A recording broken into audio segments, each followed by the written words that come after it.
Salam əziz həmkarlar. Sınaq 1, sual 1. Çarpaz tozlanan bitkinin endospermində olan xromosom dəsti M. Sperminin xromosom dəsti isə N. Yumurta hüceyrənin xromosom dəsti neçə olar? Dişi və erkək bitkilər eyni xromosom sayına malik deyil. Biz bilirik ki, endospermi əmələ gətirir mərkəzi hüceyrə, üstəgələk sperm. Bu, endospermi əmələ gətirir. Bərabərdir M. Yəni, mərkəzi hüceyrə üstəgələk sperm bərabərdir M. Yəni, endospermi M-lə işarə eləyib. İndi burada baxıram ki, spermi mənə M verib. Mərkəzi hüceyrə üstəgələk N bərabərdir M. Mərkəzi hüceyrə də bərabərdir M çıxaq N. İndi mən mərkəzi hüceyrəni 2 yumurta hüceyrə kimi yaza bilərəmmi? Bəli. 2 yumurta hüceyrə bərabərdir M çıxaq N. Yumurta hüceyrə də bərabərdir M çıxılsın N bölünsün 2-yə. Bu delədir D variantı. Yəni, tənlik kimi yerinə qoyub yazırsınız. 2 ədəd nukleotid, DNT molekulunda olan nukleotidlərin cəmi 4-ü 4 ədəd rabitənin, digəri 5 ədəd rabitənin əmələ gəlməsində rol oynayıb. Siz bilirsiniz ki, adeninlə timin zəncirin əvvəli və sonunda gələndə 3 rabitə, zəncirin ortasında gələndə 4 rabitə. Guaninlə sitozin zəncirin əvvəlində və sonunda gələndə 4 rabitə, zəncirin ortasında gələndə 5 rabitə əmələ gətirir. İndi 4 dənəsi sizə əvvəllə sonu verib. Əvvəllə sonda hansı 4 rabitə əmələ gətirdi? Guanin, sitozin. Deməli, zəncirimin əvvəli də, sonu da guaninlə sitozindir. Və digərləri 5 ədəd rabitə, deməli, ortada yerləşən də guaninlə sitozindir. Mənim deməli, molekulumda 2 növ nukleotid var. Bunlar da 2 üst 3 birləşib 8 növ, yəni kodon əmələ gətirirlər. Mənim də bu 8 növümün içərisində stop kodu olmadığı üçün elə 8-i də kodlaşdırmada iştirak eləyir. Bu delədi Y bəndi. Şəkildə hansı rəqəmlə verilmiş bitki orqanoidlərində karbohidrat sintezi gedə bilər? Karbohidrat sintezi gedəcək xloroplastlarda, bir də hamar endoplazmatik şəbəkədə. Bu da olur ikisindən Z, B variantı. Sürünənlər sinifinin nümayəndəsindən olan erkək fərdin, erkək fərd 2-8-dir. Bir somatik hüceyrəsində autosom xromosom müxtəlifliyi N olarsa, mən də bilirəm ki, autosom xromosom müxtəlifliyi haploid saydan bir vahid az, yəni N-1. Eyni növdən olan dişi fərdin. Dişi fərddə 2Y-dir. Somatik hüceyrəsində olan xromosom müxtəlifliyi. Bu da haploid saydan bir vahid çoxdur. İndi mənə deyir ki, somatik hüceyrəsində olan xromosom müxtəlifliyi necə olar? Bizə baxın, autosomu N verib burada. Mənim autosomum haploid saydan bir vahid azdır. Yəni, bu bərabərdir N-ə. Somatik hüceyrəni soruşduğu üçün mən autosomun üzərinə 2 gəlməklə somatik hüceyrəni tapacam. Bu da olur C bəndi. Məsələn, bunu sizə insan üzərindən izah eləyə bilərəm. Baxın, qadın 2-8-dir. Qadında autosomunda olan xromosom müxtəlifliyi 22-dir. Yəni, haploid saydan 23-dən bir vahid azdır. Kişi də 2Y-dir. Kişinin də somatik hüceyrəsində olan xromosom müxtəlifliyi 24-dür. Yəni, haploid sayın üzərinə 1 gəlirsən. İndi 22 24-dən nə qədər çoxdur? 2 vahid çoxdur. Yəni, mən sizə insan üzərindən də izah elədim. Deməli, 4 də oldu C variantı. Cədvələ əsasən hansı ruşeym və ya ruşeymlərdə bir sinir borusu inkişaf edər? Gəlin bircə oxuyaq. Bir sinir borusu mənə deyir. Bel ektodermasının altındakı mezoderma qatı götürüb. Həmin ruşeymin qarın ektodermasının altındakı mezoderma qatı qoyulub. Xeyr, buradan inkişaf eləməyəcək. Qarın ektodermasının altındakı mezoderma qatı götürülüb. Yerinə başqa ruşeymin bel ektodermasının altındakı mezoderma qatı qoyulub. Burada 2 dənə ruşeym olacaq. Bir özününkü, bir də başqasının mezodermasını qoydum. Burada 2 sinir borusu olur. Amma məndən birini soruşur. Bel və qarın ektodermasının altındakı mezoderma qatları tam götürülmüş.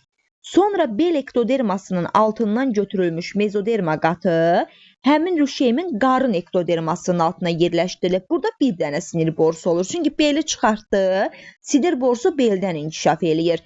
Qarına da başqasının belini qoydu. Burada bir dənə sinir borusu inkişaf elədi. Bel və qarın ektodermasının altındakı mezoderma qatıları tam götürülmüş, sonra qarın ektodermasının altından götürülmüş mezoderma qatı həmin rüşeyin buradan inkişaf eləməyəcək. Çünki sinir borusunu bel ektoderması əmələ gətirir. Burada olduğu C bəndi, yalnız 3. Aşağıda 3 fərqli DNT molekulunun fərqli strukturlarının sayı verilmişdir. Baxın, burada pentoza sayı adı, timin sayı 45, hidrogen rabitəsi də 210. Ümumilikcə, mənim belə bir düsturum var. Bir dənə gözləyin. Aha. Mənim baxın, bu formada düsturum var. Ümumi hidrogen rabitəsi bərabərdir. Ümumi nukleotidlər üstə gələk guanin. Baxıram ki, burada yoxdur. Ümumi hidrogen rabitəsi bərabərdir. 2 adenin üstə gələk 3 guanin. Mən hidrogen rabitəni qoyuram yerinə. 210 bərabərdir. Timinin sayı 45-dirsə, deməli adeninin sayı da 45-dir. 2 vurulsun 45, bu da eləyir 90. Üstə gələk 3 guanin. Guanin də bərabərdir. 210 çıxaq 90 bölək 3. Mən burada tapıram guanini 40. Mənim guaninim 40-dır, sitozinim də 40-dır. Timinimi verib 45, onda mənim adeninim də 45-dir. İndi mən ümumi nukleotid sayını tapıram. 40 üstə gələk 40, üstə gələk 45, üstə gələk 45.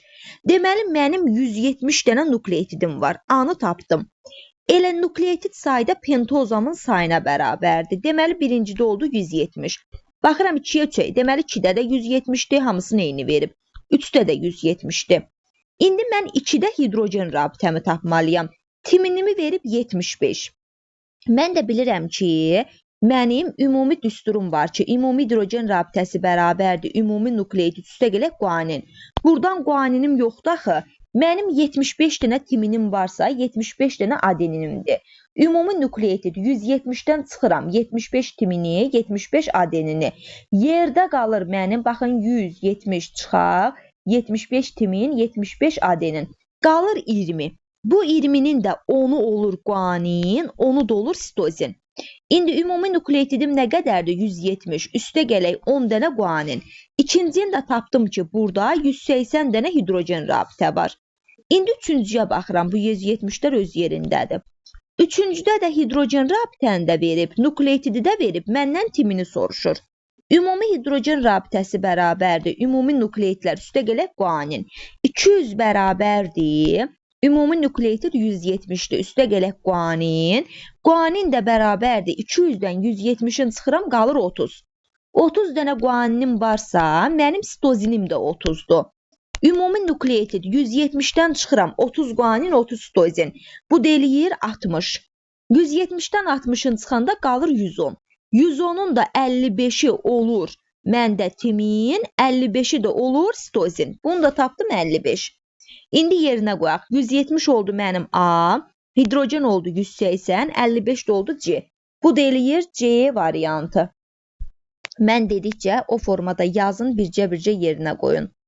Dişi heterogamet canlının toxumluq və yumurtalığının yetişmə zonasına bərabər sayda hüceyrə daxil olmuşdur. Əgər sonda alınan Y cinsi xromosomlu yönəlci cisimciklərin maksimum sayı 16 ədəd olarsa, əgər mənim qametimi X götürməliyəm ki, yönəlci cisimciyin ikisinə Y düşsün. Birinə də X düşsün, maksimum dediyi üçün. Deməli, baxıram. Bir dənə başlanğıc hüceyrəm daxil olanda 2Y alınır. Və 16 dənə Y-im neçə başlanğıc hüceyrədən X. X də bərabərdir. Tapdım mən buradan 8 başlanğıc hüceyrə. Yəni, toxumluğa da 8 başlanğıc hüceyrə girib, yumurtalığa da 8 başlanğıc hüceyrə girib. Deyir, toxumluq və yumurtalıqlardan cəmi neçə hüceyrədə yalnız X-ə malik xromosomlar çəkilmişdir. Siz də bilirsiniz ki, yalnız X dediyi üçün dişi heterogametdir. Deməli, sən erkəyi götürəsən. Dişi XY-dir. Dişi XY-dir. Erkək də XX-dir. Bir dənə başlanğıc hüceyrəm daxil olanda 4 dənə qamet yaranır. 8-dən başlanğıc hüceyrəmdən neçə qamət yaranacaq? X. X də bərabərdir 32. Bu da elədi A variantı. DND molekulunda ölçüsü adeninin ölçüsünə bərabər olan nukleotidlərin sayı, yəni guaninim. Adeninlə guaninin ölçüsü bərabərdir. Say demir ha, ölçü deyir. Ümumi nukleotidin 15%-ni təşkil edir. Əgər guaninim 15-dirsə, deməli mənim sitozinim də 15-dir. Deyir molekulda 2 qat hidrogen rabitənin sayı 140 olarsa, deməli adeninimin də sayı 140-dır. Çünki 2 qat hidrogen rabitə nukleotid sayına bərabərdir. Timinim də 140-dır. Baxın, 15 guanindir, 15 sitozindir faiz. 100-dən çıxıram 30-un. Yerdə qalır 75. 75-in də yarısı 35% olur adeninə, 35% də olur timinə. İndi mən molekulun ümumi kütləsini soruşub. Bunun üçün nukleotidin kütləsini bilməliyəm. Adeninlə timini bilirəm, guaninlə sitozinin yox. Əgər 140-ım 35% isə, bəs mənim 15%im neçə eləyəcək? X. Buradan guanini tapım da faizlə yazıb. Buradan 140-ı vururam 15-ə, bölürəm 35-ə. Tapıram ki, X bərabərdir 60. Deməli, mənim guaninim oldu 60, sitozim də 60-dır. Ümumi nukleotidləri toplayacağım.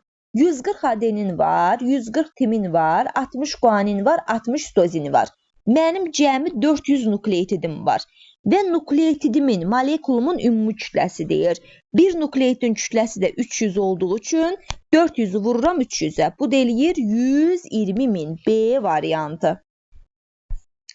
Şəkildə orqanoidin xüsusiyyətləri hansılardır? Əvvəlcə bilməliyəm ki, bu nədir? Xloroplast. Məndən xloroplastın xüsusiyyətlərini soruşur. Tərkibində kristlər var, bu mitoxondriya aiddir. Qeyri-üzvü maddən üzvü maddə sintez edir, doğrudur. Tərkibində ribosom olduğu üçün zülal sintezi olunur, doğrudur. 3 aləmin yox, 1 aləmin nümayəndəsində rast gəlinir. Membranda cəmi 2 lipid yox, 2 lipid qatı 4 lipid cərgəsi var. 2-yə bölünməklə çoxalır, düzdür, özünün deyintisi var. Deməli oldu 2, 3, 6. A variantı.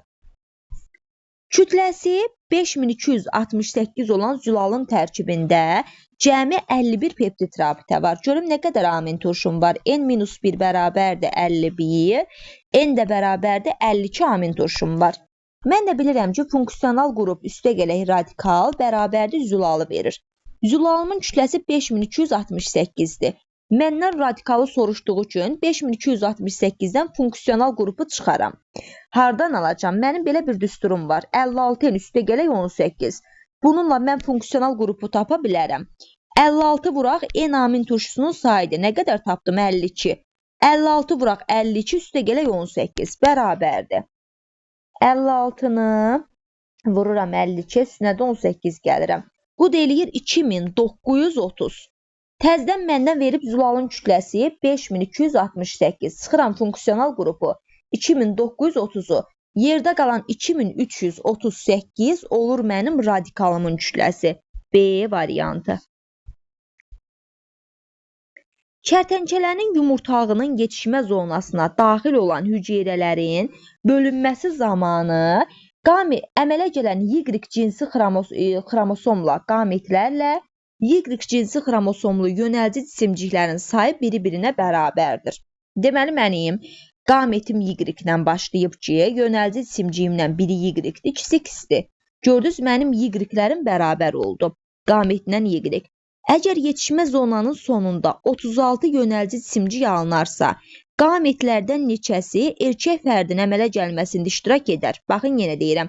Deyir, kərtənkələnin yumurtalığının yetişmə zonasına daxil olan hüceyrənin bölünməsi zamanı əmələ gələn Y cinsi xromosomlu qametlərlə Y cinsi xromosomlu yönəlci cisimciyin sayı biri-birinə bərabərdir. Əgər yetişmə zonasının sonunda cəmi 36 dənə yönəlci cisimcik alınarsa, qametlərdən neçəsi erkək fərdin əmələ gəlməsində iştirak eləyər? Erkək, bax, kərtənkələnin dişisi XY-dir, erkəkdə XX-dir. Erkəyin əmələ gəlməsi üçün X qameti lazımdır.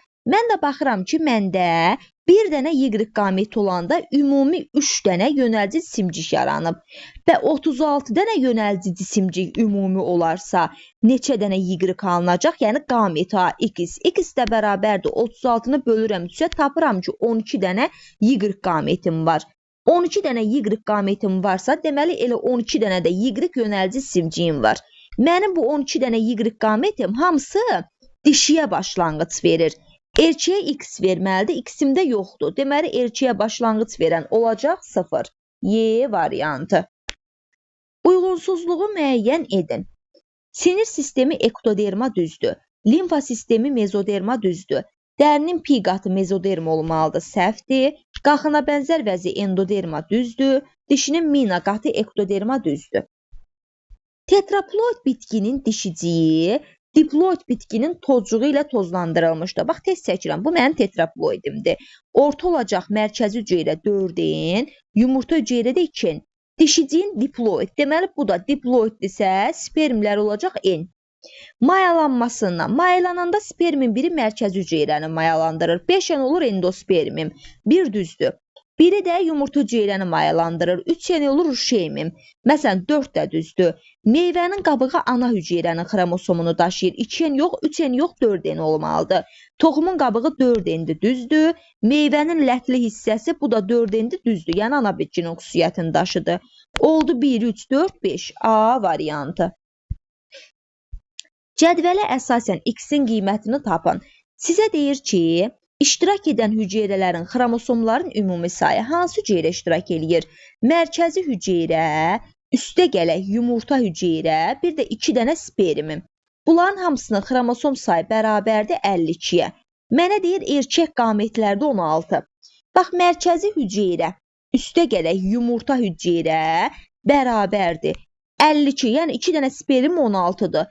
52-dən çıxacam 16-nı, görün bu ikisinə nə qədər qalır? Mərkəzi hüceyrə üstə gələk yumurta hüceyrə də bərabərdir. 52-dən 16-sını çıxanda 12-dən 6-sının 6-sı, 4-dən 1-in 36-sı. Mərkəzi hüceyrəm diploiddir, 2N-dir, yumurta hüceyrəm də haploiddir. 2N üstə gələk N bərabərdir 36. 3N bərabərdir 36, N də bərabərdir 12. Haploid xromosomu tapdım ki 12-dir.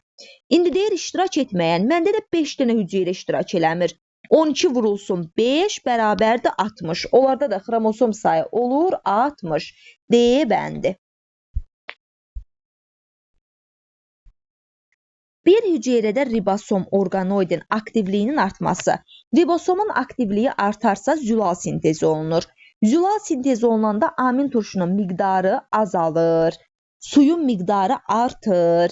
Fermentin miqdarı dəyişmir. ATF-in miqdarı azalır. Bu da oldu yalnız 2Y variantı. Zülal molekulunun sintezinə maksimum 32 saniyə vaxt sərf olunub. Bir amin turşum zəncirə maksimum 5də 1 saniyə birləşir.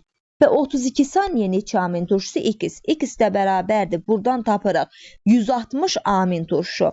Bu zülalın tərkibində amin turşu qalıqlarının radikalsız hissələrində. Mən də bilirəm ki, hər bir amin turşunun radikalsız hissəsində karboksil qrupuna bir dənə oksigen birləşir.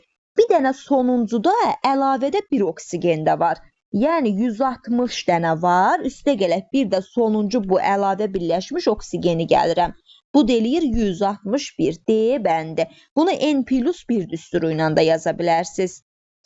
Sürünənə aid olan erkək heyvanın somatik hüceyrəsinin bölünməsi zamanı anafaza mərhələsində cəmi, mənə deyir ki, anafaza mərhələsində cəmi xromosom və xromatidlərin cəmi 48-dir. Xromosom və xromatidlərin cəmi 48-dir. Bu canlı ilişiklik gen qrupu. Baxın, xromosom sayda 4N-dir, xromatid sayda 4N-dir. 4N üstə gələk 4N bərabərdir 8. 48-i bölürəm 8-ə tapıram 6 haploidi. Elə ilişikli gen qruplarının sayda haploid saya bərabərdir. Bu da olur 6. C variantı. Deyir ki, diploid xromosom yığımına malik olan fərqli hüceyrələrə aid mərhələnin hansının meyoz bölünməyə aid olduğunu mütləq söyləmək olar. Baxıram ki, birincidə xromosomlar ekvator boyunca düzülüb. Bu mitozda da var. Ona görə birləri variantımdan çıxıram. Amma ikincidə baxıram ki, qütblərə xromatidlər çəkilib. Bu qalsın. Üçüncüdə baxıram ki, xromosomlar çəkilib. Deməli 3 ola bilər. Daha sonra dördüncüyə baxıram. Dördüncüdə baxıram ki, burada da xromatidlər çəkilib. Xromatidlər burada 2n bərabərdir 4. Bu mitoz da ola bilər. 4-ü də götürməyəcəm. Amma üçüncüdə baxıram ki, bunun 2n-i 6-ya bərabərdir. Yəni bunu meyoz kimi götürə bilərəm. Xromatidlər çəkilib, deyə bilərsiniz ki, mitozda da çəkilir. Amma baxıram ki, 2n-i 6-ya bərabər olduğu üçün bu da meyozda ola bilər. Ona görə olur 2, 3, B variantı.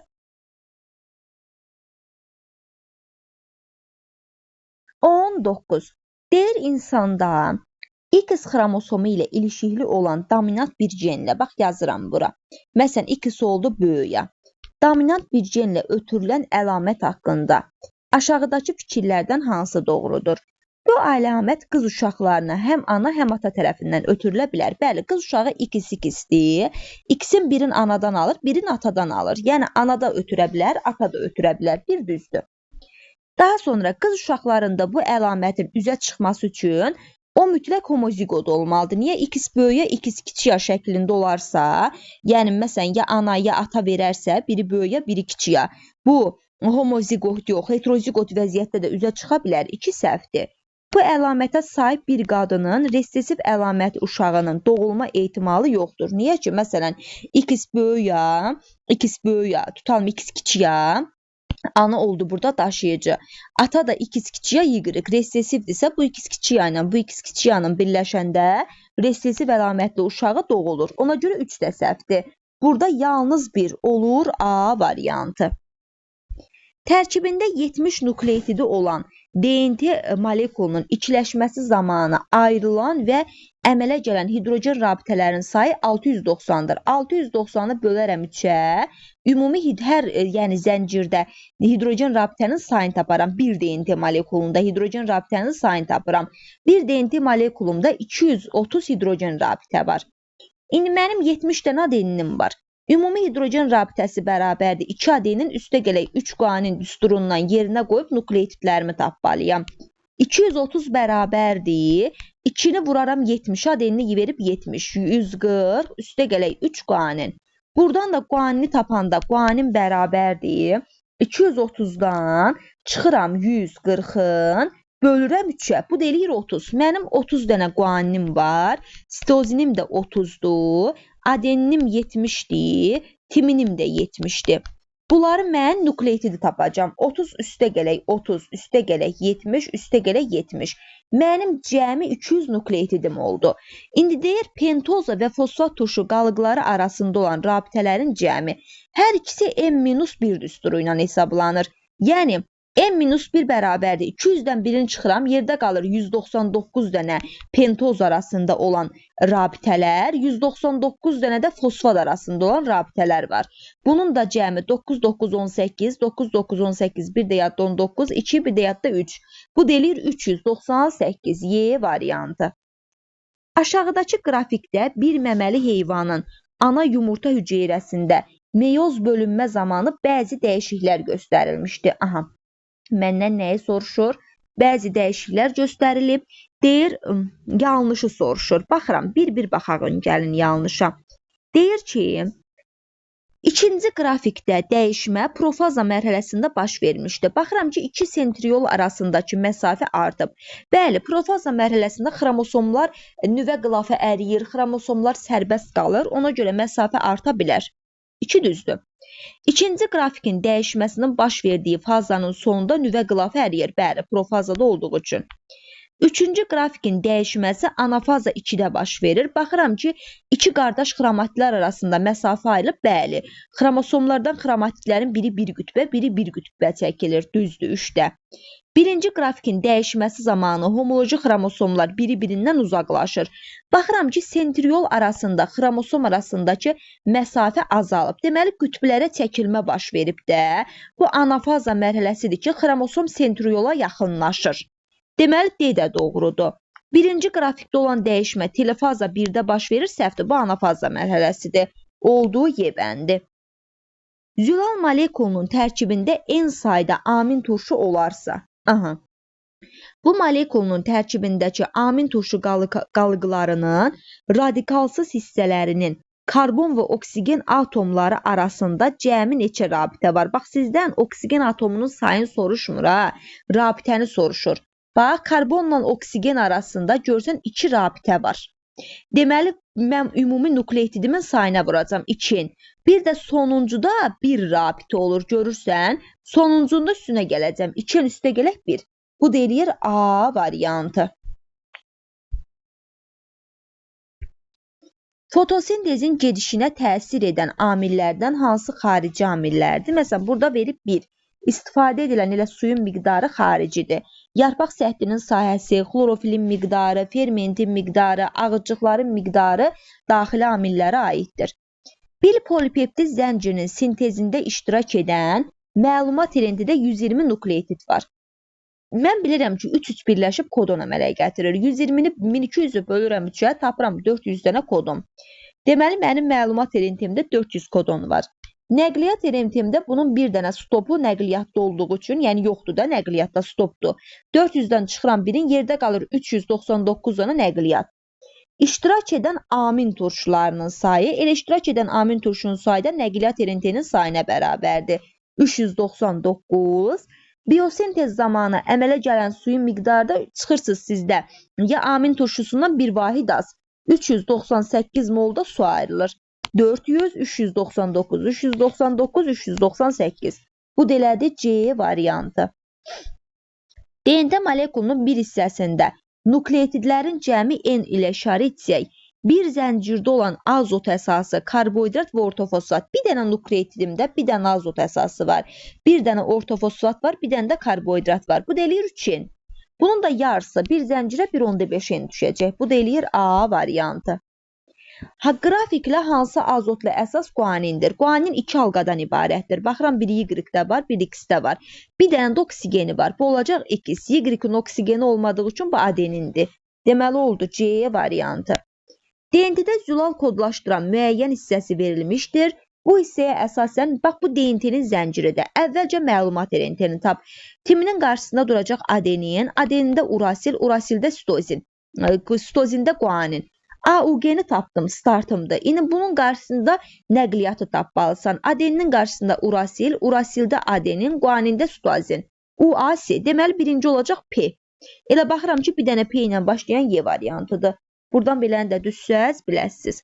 Hansı strukturunun tərkibində ribosoma rast gəlinməz? Mitoxondrida var, sitoplazmada var, xloroplastda var, endoplazmatik şəbəkənin dənəvərində var, amma Golgidə yoxdur. Bu delədir D bəndi. Cədvələ əsasən A plus B 64 olarsa, baxıram ki, yumurtalıqda ilkin hüceyrə mərhələsinə 4-2 sayda hüceyrə daxil olub. Bax, başlanğıc hüceyrənin sayı qədər də nə əmələ gəlir? Qamet. Elə 4-2 sayda da qametim var. Bilirəm ki, toxumluqda da başlanğıc hüceyrədən 4 dəfə çox qamet əmələ gəlir. X sayda toxumluqdursa, 4-2 sayda da qametim var. A-nı da tapdım, B-ni də tapdım. 4-2 üstə gələk 4-2. 8x bərabərdir 64, x də bərabərdir 8. Buradan mən toxumluğa tapdım 8, yumurtalıqda da 4 dəfə 8-im 32. Deyər neçə yönəlticimcik? Mən də bilirəm ki, yönəlticimcik yumurtalıqda əmələ gəlir. Başlanğıc hüceyrədən 3 dəfə çox. Bu deyir 96. Hərəsində də bir dənə cinsi xromosom var. 96-nı da 1-ə vuranda eləyir 96. C bəndi. Bitkidə iki farklı organoid hansı arasında əlaqə aşağıdakı göstərilmişdir. Buna əsasən nömrələnmiş maddələr hansında yanlışdır? Baxıram mən buradan. Birinci, məsələn, mitoxondri, günəş enerjisi xloroplastda. Karbon O2 verə bilər, düzdür.